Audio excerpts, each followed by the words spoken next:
आज की आधुनिक दुनिया की सभी विशेषताएं, एडवांसमेंट्स और नुकसान सभी को इंडस्ट्रियल रेवोल्यूशन से जोड़कर देखा जाता है। इंडस्ट्रियल रेवोल्यूशन को वो समय माना जाता है जब दुनिया भर के काबिल इंजीनियर्स ने साइंस के करिश्मों को एक रियलिटी बना दिया और इंसानों का हाथ बटाने के लिए मशीनें आ गईं। बड़ी मशीनें, भभकते स्टीम इंजन्स और फिर बाद में वही इंडस्ट्रियल रेवोल्यूशन जिसने जर्मनी की इकोनॉमी को ताकत देकर हिटलर का उदय संभव किया और फिर उसका अंत भी टेक्नोलॉजी नहीं किया।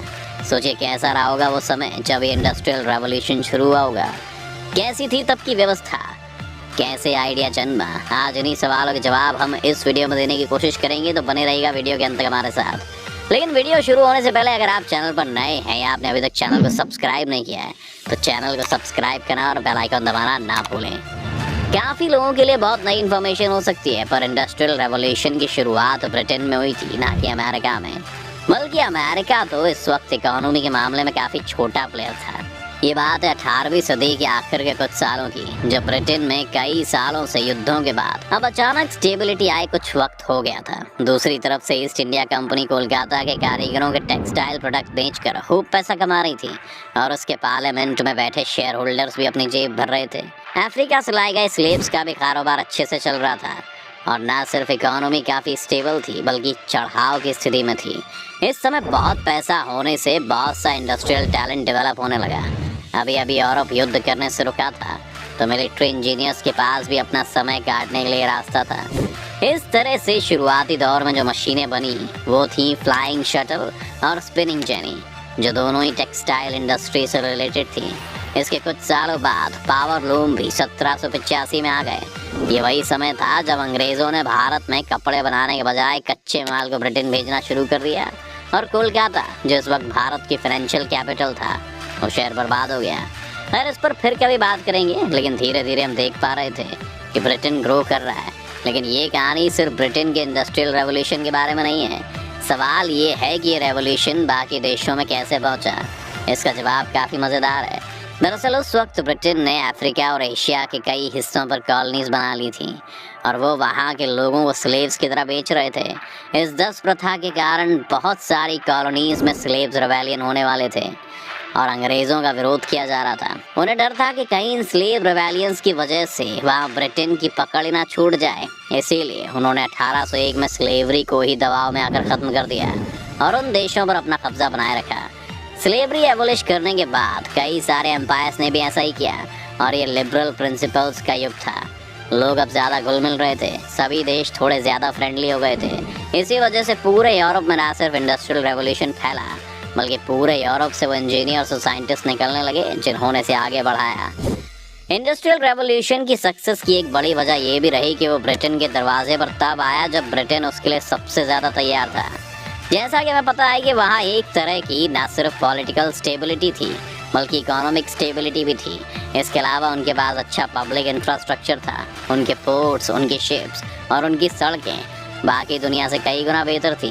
और साथ ही इंग्लैंड उस वक्त तक आइजैक न्यूटन जैसे रेवोल्यूशनरी साइंटिस्ट की पीढ़ियों को ट्रेन कर रहा था जिन्होंने इस पूरे वक्त में ब्रिटेन की मदद की।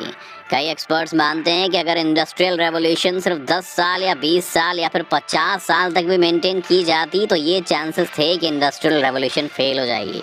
इंडस्ट्रियल रेवोल्यूशन की सक्सेस तब मुमकिन थी जब ब्रिटेन इसे कम से कम 100 साल तक मेंटेन कर सकता था। और किस्मत देखिए कि अपने कॉलोनियल कल्चर और वहाँ पर रोज़ मिल रही सक्सेस के कारण ब्रिटेन ने अगले 100 साल तक इसे सस्टेन किया। 100 साल का आंकड़ा भी इसलिए दिया जाता है कि जो मशीन शुरुआत में थी वो बहुत एफिशिएंट नहीं थी, लेकिन तेज़ी से एफिशिएंट बनाई जा सकती थी अगर कोई मौका दे तो। स्टेबल इकोनॉमी ने इंजीनियर्स और कंपनीज को मौका दिया कि वो अपनी टेक्नोलॉजी में सुधार करें और उसने इंडस्ट्रियल रेवोल्यूशन की बहुत मदद की। आखिरी फैक्टर जिसने इंडस्ट्रियल रेवोल्यूशन को फ्यूल किया वो था ब्रिटेन में नेचुरल रिसोर्सेज का होना। हमें देखने में यूरोप एक रिसोर्सफुल जगह नहीं लगती है, लेकिन ये गलत है। ब्रिटेन के पास उस वक्त कोयले और मेटल्स के रूप में काफ़ी नेचुरल रिसोर्सेज अवेलेबल थे जिस कारण इंडस्ट्रियल रेवोल्यूशन संभव हो पाया। ये सभी चीजें आपस में कितनी इंटरकनेक्टेड थी, आप उसका अंदाजा इस बात से लगाइए कि जब कोयले को हीट करके बनने वाले कोक को डिस्कवर किया गया तो पिग या रोट आयरन बनाने में चारकोल की जगह वही यूज होने लगा, जिससे लोहे की प्रोडक्शन सस्ती हो गई और मार्केट में आयरन के दाम कम हो गए। इन छोटी छोटी चीज़ों के कारण अब मैन्युफैक्चरर्स ज़्यादा बड़ी मशीनें बनाने लगे, ज़्यादा कच्चा माल मंगवाने लगे, प्रोडक्शन बढ़ा तो इकोनॉमी चमकने लगी। स्टीम इंजन भी इस बीच एक काफ़ी बड़ी सफलता थी, क्योंकि इससे अब ज़्यादा कोयले और मेटल को इधर से उधर ले जाना आसान था। तो इसलिए अब बिजनेस को एक जगह कंसंट्रेटेड ना रखकर नए मार्केट्स और नए प्रोडक्शन हब्स खोजे जा सकते थे, जिसे ना सिर्फ एक दो शहरों में बाकी हर गांव हर कस्बे में विकास पहुंचाया जा सकता था। इसके बाद 1837 में चार्ल्स व्हीटस्टोन और विलियम कुक ने एक कमर्शियल टेलीग्राफी सिस्टम पेटेंट करवा लिया, जो आगे जाकर टेलीग्राम और टेलीफोन बना। इस एक इन्वेंशन ने अब दूरी को मिटाना शुरू कर दिया था। बहुत ही कम समय में अब एक देश से दूसरे देश या अपने ही देश के भीतर में बात हो सकती थी। समुद्री जहाज भी आपस में बात कर सकते थे और एक दूसरे को वार्निंग्स दे सकते थे। स्टीम इंजन्स का इस्तेमाल इसके बाद कोयले और मेटल के अलावा लोगों को ले जाने में भी किया जाने लगा, जिसके बाद तो जैसे सारे बैरियर्स टूट गए। इंडस्ट्रियल रेवोल्यूशन ने हमें खुद की सीमाओं से आज़ाद कर दिया। अभी हमारे ऊपर था कि हम क्या करेंगे, और यही बात कुछ लोग भूल जाते हैं। आज बहुत से लोग हैं जो टेक्नोलॉजी को गाली देते हैं, जैसे कई पॉलिटिकल पार्टीज़ का न्यूक्लियर एनर्जी को लेकर विरोध रहता है, जबकि न्यूक्लियर एनर्जी सबसे ज़्यादा क्लीन सोर्स ऑफ एनर्जी है। लेकिन हमारे पास वो टेक्नोलॉजी और कैपेबिलिटी होते हुए भी भारत जैसा देश उसका इस्तेमाल नहीं कर रहा है। अभी हमने सोलर और विंड एनर्जी पर फोकस करना शुरू किया है, लेकिन एक न्यूक्लियर पावर प्लांट कई सोलर प्लांट से बेहतर है और हमारे ऊपर कोई भी इंटरनेशनल प्रेशर नहीं है। 2009 में न्यूक्लियर डील के मुताबिक सिर्फ हमारे मिलिट्री न्यूक्लियर प्रोग्राम के ऊपर दुनिया को संशय है, लेकिन सिविल न्यूक्लियर प्रोग्राम बढ़ाने के लिए तो खुद अमेरिका में कई बार कह चुका है। आपको क्या लगता है, अगर ब्रिटेन का रवैया उस वक्त ऐसा होता तो इंडस्ट्रियल रेवोल्यूशन हो पाता? नहीं।